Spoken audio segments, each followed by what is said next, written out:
Okay, guys. Yeah. All right, it's out. Okay. Now we are ready. We are ready to lift the engine with the frame. The procedure is we are going to lift the engine in the first position. After that, we are going to move it slowly according with the length of the I-frame.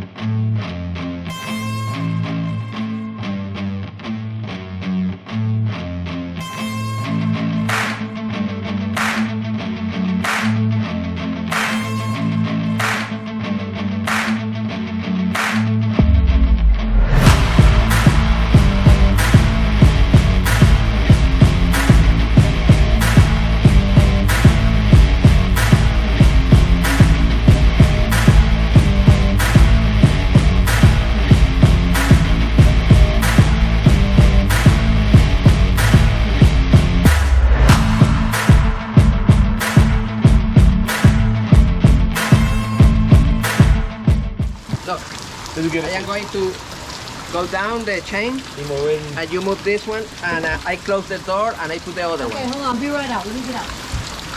But, let me 1 second. Jolly goes out.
It's important, guys, that you be 100% sure that you have the proper service manual and parts manual of this engine.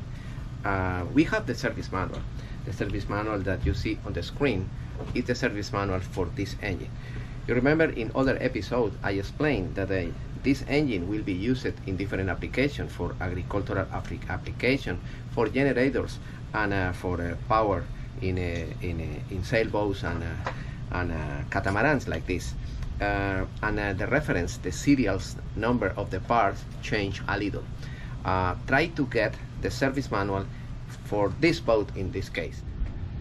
Okay, guys, we are going to continue in the project of Mr. Bless with Jolly and Steve. This is the second engine. This is the starboard engine. Both engines have similar issues. Both of them have a lot of oil leaks. The engines are running in great condition. They are running no high temperature. The oil pressure is good. The only inconvenience is leaks of oil. For that reason, we remove the engine. We have the engine right now here, and now we are ready to start with the procedure. We have suspicious, according with the previous engine, that the leaks are on the seals, the rear seal and the front seal of the crankshaft. 100% sure that the leaks are over there, because we check around the oil pan, no leaks. We check around the head and other accessories, and no leaks of oil. This is an indication that basically the leaks are on the rear and the front seal of the crankshaft. As I explained before, we removed these Yanmar 3 cylinders because we have a lot of leaks of oil. We found it that the leaks are from the rear seal of the crankshaft and a little in the front seal also. However, I check in the sail drive, because in some cases in the main shaft of the sail drive the seal is leaking. But in this particular case, that seal is in good condition. Let me show to you. You see the seal. The seal is in perfect condition. It's completely dry. This is not a problem. This is not leaking. This is water because it was raining during the movement that we removed the engine. But the seal is in great condition. Okay. Yeah. This is one less problem. We are going to replace the other seals, the seals of the crankshaft, the rear and the back seal. However, we are going to check and review other elements.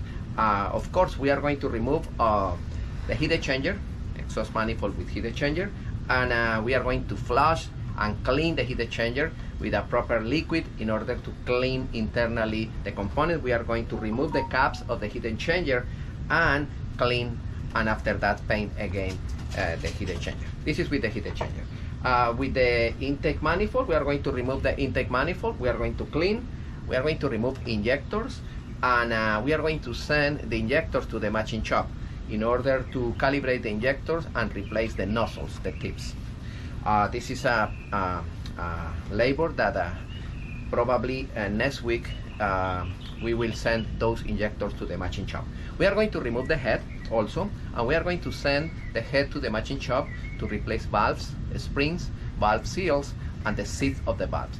After that, when we receive the head, we are going to replace, of course, the head gasket, and we are going to recalibrate the rocker harness.